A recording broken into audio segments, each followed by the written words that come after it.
Hello, Internet. Welcome to Squidward Radio. Oh, and today I'm going to be talking about a game that really is more of an homage to the newest game coming out, Wargrooves.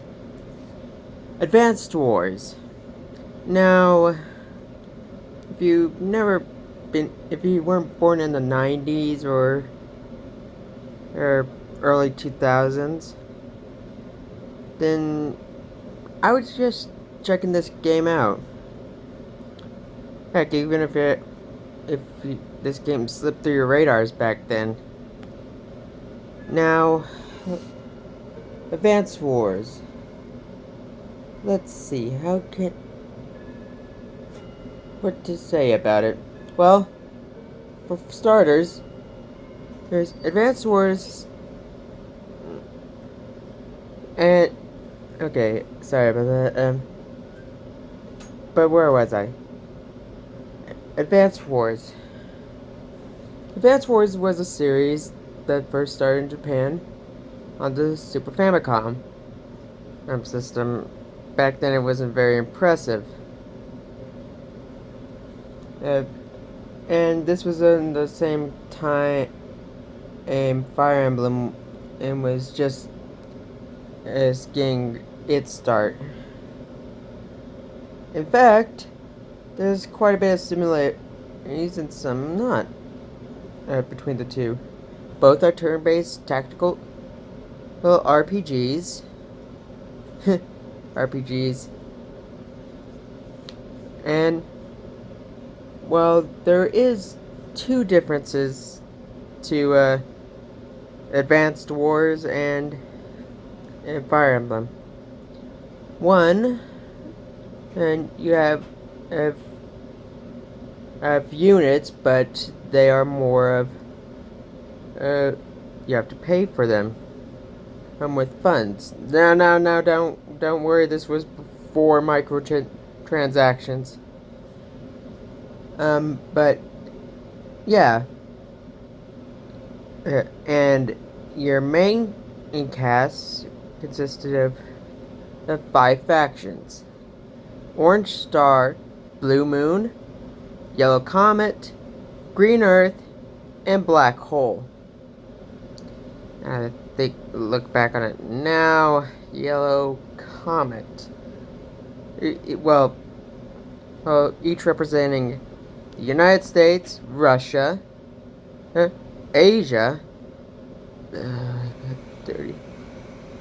and Europe, and Germany. Well, that's how I always saw Black Hole. But then again, that could just be me. And the way I interpreted it is a kind of a unique take on the whole Axis power and stuff. Each of these factions has, well, in the first one, and Orange Star had three COs: Andy, Maxie, and Sammy. Max, not Maxie. and Blue Moon had Olaf and Grit in the first game. And Green Earth had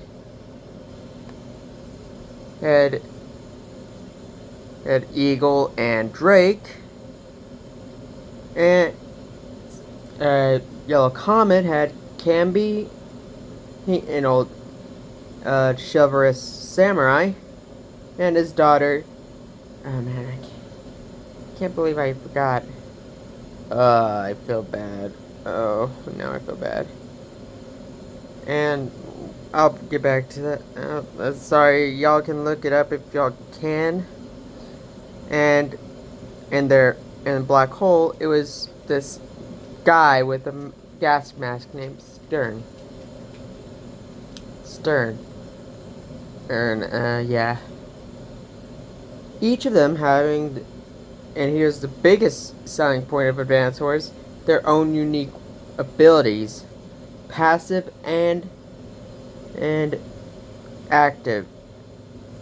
The passive being what their units can do under their command, and their special ability that you can activate once you fill up a meter, called their CO power. Now, the CO power is where it really gets fun. The meat of the whole thing. Because even though the soldiers you send out to capture or buildings, cities, is to get these funds, and are expendable, you can't really lose your COs. I mean, you can lose the fights, but doesn't mean that you can't try again with them. Now, what are their CO powers? CO powers, well, are powers that the COs can use. For example, Andy is a mechanic. Okay. His CO power is called the upgrade. I believe it's called. It's been a while since I played, but it allows him to heal up his units and refuel them. Thus get, but at the same as the series goes on, and his power goes from that to also boosting his units' weapons, their attack power. Olaf ups CO power, sends down a blizzard on his enemies, thus causing it harder for your opponent's units to move, thus wasting more fuel. And also,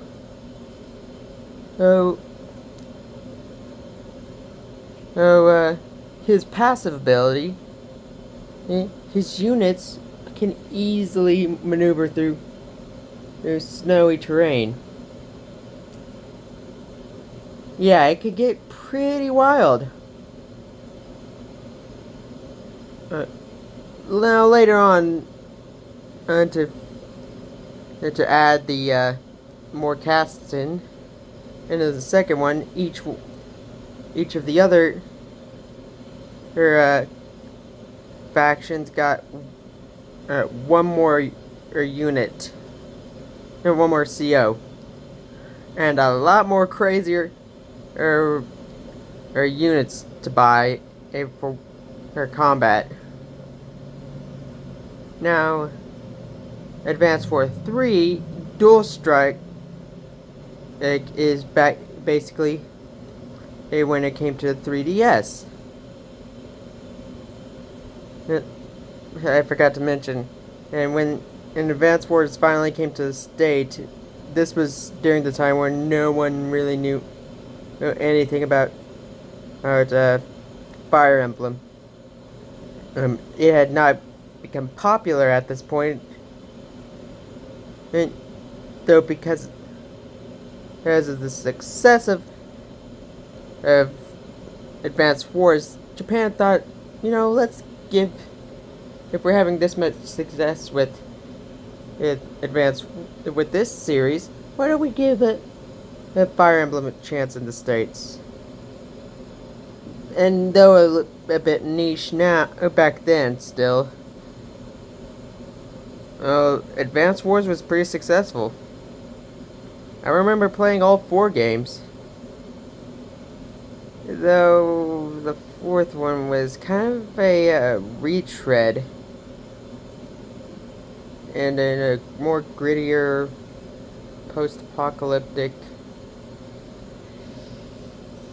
Yeah, it threw out everything that you had known from the previous 3rd games. No Orange Star, Blue Moon, and all that, and no, oh, it had no bearing on the actual canon of the first trilogy of the trilogy. I mean, yeah, but it was fun, but it was just different. It wasn't as cartoonish looking as before. There's not much lightheartedness. It was different.